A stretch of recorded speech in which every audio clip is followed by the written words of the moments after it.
Now to a viral moment that unfolded during former President Jimmy Carter's official state funeral. President-elect Trump and former President Obama sharing a laugh. And here's what Trump has to say about it. He did look very friendly, I must say. I didn't realize it. I didn't realize it, how friendly it looked. I saw it on your wonderful network just a little while ago before I came in, and I said, boy, they look like two people that like each other, and we probably do. Oh, Trump says despite their political differences, he and his predecessor still managed to get along. At least in that moment they did, guys. And I was reading his lips. He goes, weren't you the one who called me a Nazi? I mean, they got along fantastic. The New York Post, I guess, but bury the hatchet. Yeah. The New York Post actually did hire a lip reader. Right. And they were talking a little bit about some programs that went away and stuff like that. It was kind of technical. The president's hand. And then did you see Kamala Harris? She was just like this when She's Biden outraged. and Jill came Furious. up. Did not even look at them. Did not say hello. At least in that shot, she didn't when they sat down beside her. Well, what's up with that? I thought they had each other's backs. Well, it was a funeral. Right.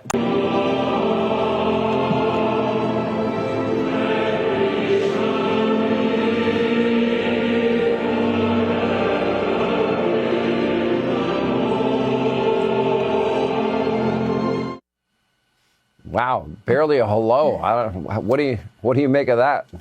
Yeah, this is what we call stonewalling. When you don't want to make connection with someone, you block them off. So there's no eye contact. There's no camaraderie between the two of them. She's looking straight ahead. There's no interpersonal communication that's going on. So it's definitely what we call stonewalling. Now, I've got to tell you, I watched this whole thing unfold, and it's like watching a soap opera where everyone's playing a character they don't even believe in anymore. First off, let's get real about this manufactured outrage. You've got these so-called progressives, right? They've spent years painting Trump as the reincarnation of every evil dictator, and now they're losing their minds because Obama didn't treat him like he had the plague. It's hilarious.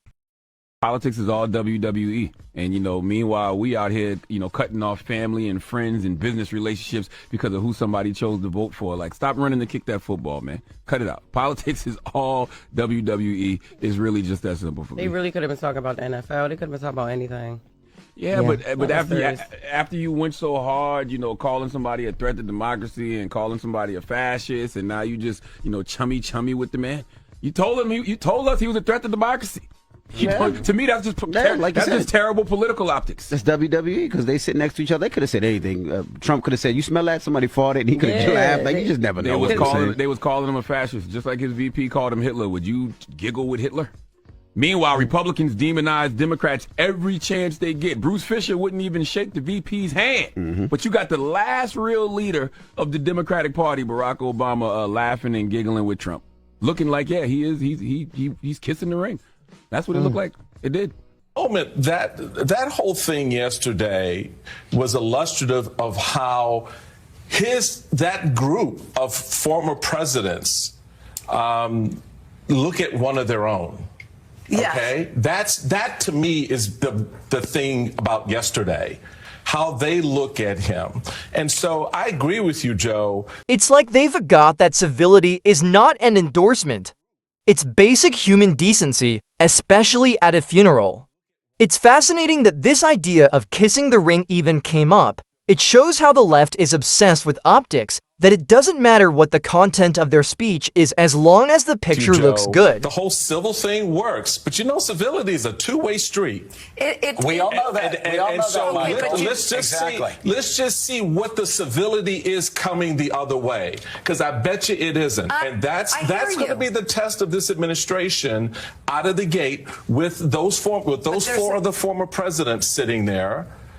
If you want their advice and you seek their advice, that's an open door to civility. Right. But if there is no inclination from you that you care for their advice, that you want their advice, and in fact you think that they're POS, right? Then I don't know where the civility thing is going to get off. Let me make my point. You may not like it, but I'm going to make it. And the reality of it is, I take your civility argument, and you like to say 78 million people voted for Donald Trump. Well, 82 million people voted for Joe Biden. Right. And he didn't get that civility that you're talking about from Donald Trump in those 4 years. Right. So now the expectation is, oh, because he's won again and he got 78 million people, we all got to be civil to Donald Trump. Well, okay, I'm prepared to be civil. Nobody said that. You did. No, I didn't say and so, I did. No, so I didn't say everybody has to be civil. The reality of it is, you're saying, no. You're using the term civil. I've never used that term. I'm using your term. You put civility on the table. You said we all have to be civil. There is a pushback that you have to have. But Joe.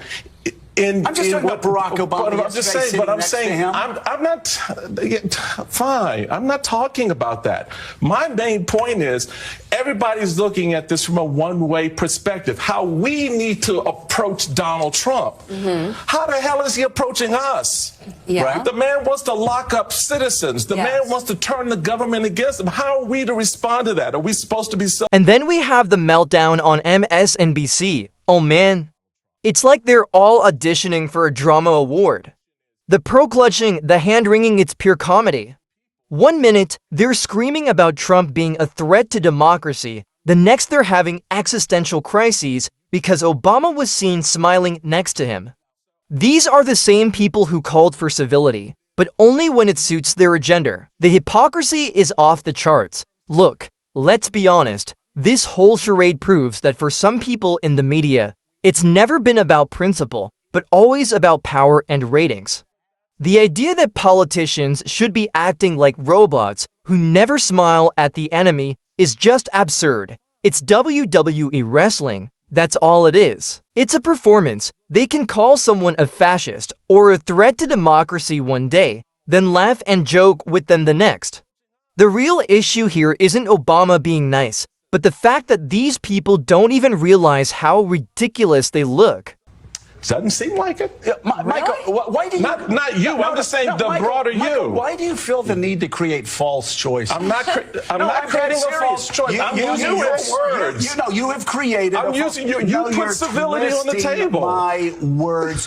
You took me saying that it's not the end of the world, that Barack Obama smiled and talked to Donald Trump, and you're turning that into that we have no idea what's before us. I'm not. You will play very well today on Blue Sky and Threads and X. Congratulations. I'm not playing to anybody. I don't have an audience here. I'm just saying. I don't have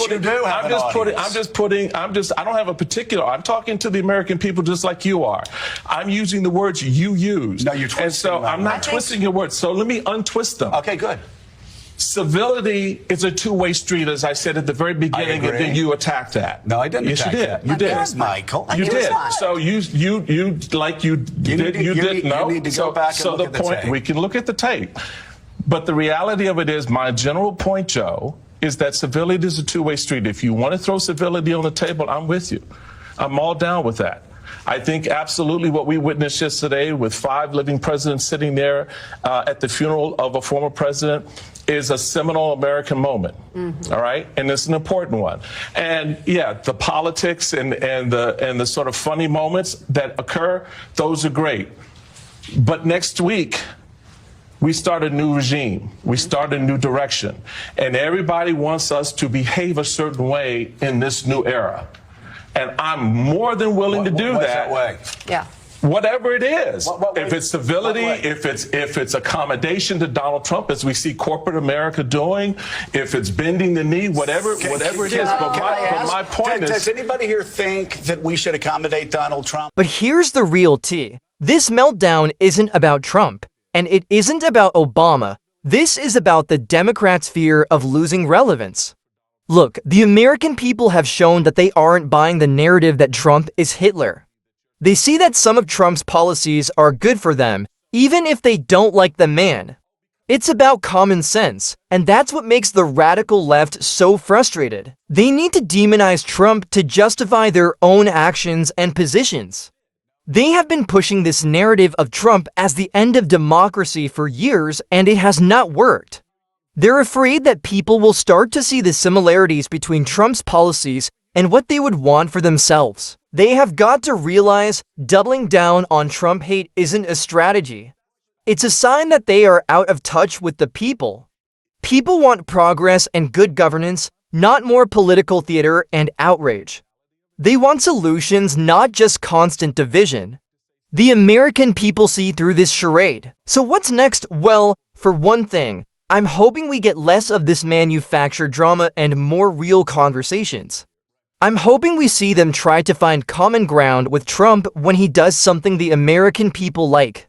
I am not holding my breath though. I am hoping they continue to double down on this narrative of hate because it is a guaranteed losing strategy. The American people have rejected the radical left's policies.